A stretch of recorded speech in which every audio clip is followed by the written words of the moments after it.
નમસ્કાર દોસ્તો, હું આપનો દોસ્ત હરેશ બેરા આયુર્વેદિક ટિપ્સ ગુજરાતી ચેનલમાં તમામ દોસ્તોનું સ્વાગત કરું છું.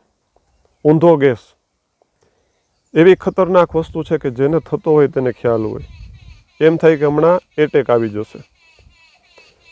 ઘણા લોકો એને ઊંધો ગેસ કહેતા હોય, ઘણા ઉથમો ગેસ કહેતા હોય, ઘણા અવળો ગેસ કહેતા હોય, પણ બહુ ખતરનાક વસ્તુ છે. ઊંધો ગેસ છે એ ઉપરની તરફ ચડે છે અને આપણી છાતીથી લઈ અને માથા સુધી પ્રેશર કરે છે. અને મેં કીધું એમ થાય કે હમણાં હુમલો આવી જશે. જેટલા પણ મિત્રોને આવી સમસ્યા છે ઊંધા ગેસની, તમામ મિત્રો આજનો વિડીયો પૂરેપૂરો જોજો. અને આજના વિડીયોની અંદર આપણે 4-5 એવા મહત્વના મુદ્દાની ચર્ચા કરશું કે જેનું આપ પાલન કરો છો તો ઊંધા ગેસની સમસ્યામાંથી આપને કાયમી માટે મુક્તિ મળી જશે. તો વિડીયોના અંત સુધી જોડાયેલા રહેજો. વિડીયોમાં આપેલી માહિતી જો આપને સારી લાગે તો વિડીયોને લાઇક કરજો, શેર કરજો, ચેનલને સબસ્ક્રાઈબ કરજો. સૌપ્રથમ ઊંધો ગેસ થવાનું મુખ્ય કારણ છે નબળી પાચન શક્તિ. ખાધેલો ખોરાક પચતો ના હોય તો વધારાનો ખોરાક ખાવો, ઝડપથી ખાવું અને વધારે પડતા હેવી ખોરાક જે પચવામાં ખૂબ ભારે છે એ ખોરાકો ખાવા, આ મુખ્ય બાબતો છે. જે પણ મિત્રોને ઊંધો ગેસ થતો હોય તેવા મિત્રોએ સૌપ્રથમ ખોરાક ઉપર ખાસ ધ્યાન આપવાનું છે. ખોરાકની અંદર એવા ખોરાકોની બાદબાકી કરી નાખવાની કે જે પચવામાં ભારે હોય. ખાસ જે પચવામાં ભારે છે એમાં દાળ, જેના 2 ફાડા થતા હોય, અડદ છે, વટાણા છે, વાલ છે, આ દાળોની બાદબાકી કરવી. અને આ બધી દાળો એવી છે કે જે વાયુને વધારનારી છે, ખાસ કરીને એવી દાળોની બાદબાકી કરી નાખવી. ભોજનની અંદર સવાર અને રાતનું ભોજન છે એ હળવું લેવું, સુપાચ્ય લેવું અને સવાર અને રાતના ભોજનમાં 70-30નો નિયમ અપનાવવાનો. મતલબ કે તમે જે પણ ખોરાક ખાઓ છો એનો 30% ખોરાક સવારે અને રાત્રે આપણે ઓછો કરી નાખવાનો. બપોરનું ભોજન છે એ વ્યવસ્થિત આપ જમી શકો છો.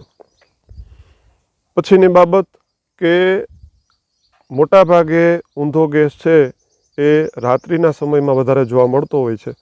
તો રાત્રિનું ભોજન છે બને એટલું વહેલું, અને રાત્રિના ભોજનના અડધો કલાક પહેલાં અડધી ચમચી સૂંઠ ગરમ પાણી સાથે લેવાની છે. અને ત્યારબાદ અડધો કલાક પછી રાત્રિનું ભોજન લેવાનું છે 30% ઓછું. એ પછીની બાબત જોઈએ દોસ્તો, તો જો તમને ચા અને કોફીનું વ્યસન છે તો કોફી છે એને બિલકુલ બંધ કરી દેવાની છે. ચા છે એ છૂટી જાય તો ખૂબ સારું, ન છૂટે તો ચા છે એ વધારે પડતી કડક પીવાની નથી, ઓછી ભૂકીવાળી પીવાની છે. અને ચાની અંદર પણ થોડી માત્રામાં સૂંઠ ઉમેરી અને પીવાનો આગ્રહ રાખશો તો ખૂબ સારી બાબત છે.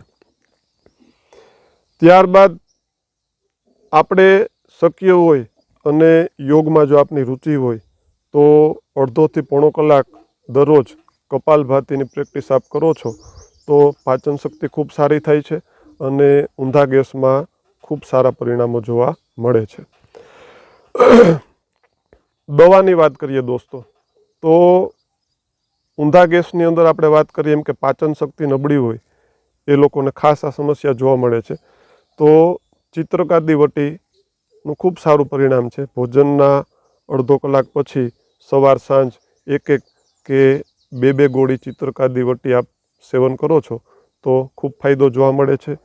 શંખવટીનું પણ ખૂબ સારું પરિણામ છે. શંખવટી અથવા તો મહાશંખવટી, મોટાભાગની ફાર્મસીઓ આપણે વાત કરી બંને દવાઓ બનાવે છે. તો એનું પણ સવાર અને સાંજના ભોજનના અડધો કલાક પછી 1-1 કે 2-2 ગોળીનું આપ સેવન કરો છો તો ખૂબ સારો ફાયદો જોવા મળે છે.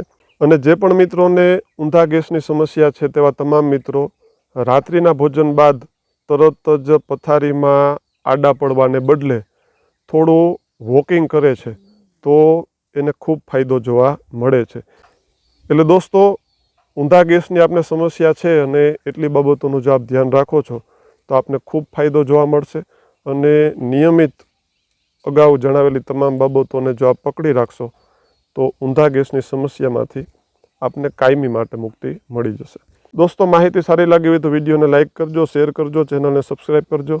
ફરી મળશું આવતા વિડીયોમાં કોઈ સરસ મજાની માહિતી સાથે. અત્યારે રજા લઈએ. સ્વસ્થ રહો, મસ્ત રહો. ધન્યવાદ.